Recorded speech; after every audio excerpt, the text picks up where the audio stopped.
আসসালামু আলাইকুম।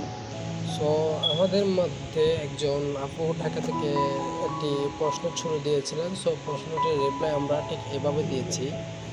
আপুটির বিয়ে হয়েছে মাত্র 2 বছরের কাছাকাছি সময়। এই সময় আপুটি অনেকবার বেবি কনসেপ্ট করার জন্য চেষ্টা করেন, অনেকবার বিভিন্ন টেস্ট করেছেন এবং শেষ পর্যন্ত আমাদের সাথে যোগাযোগ করেছেন।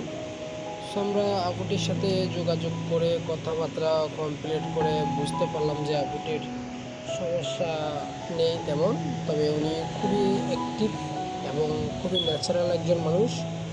উনি চাই উনি সবার মতো স্বাভাবিকভাবে ওনার একটা বেবি হোক এবং উনি সেই বেবিটাকে নিয়ে এবং হাজব্যান্ডটাকে নিয়ে দিব্যি ভালো থাক।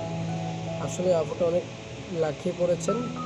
আর প্রেগনেন্সি টেস্টের ব্যাপারে বলতে গেলে আপনারা অবশ্যই টেস্ট করে আমাদের সাথে যোগাযোগ করবেন।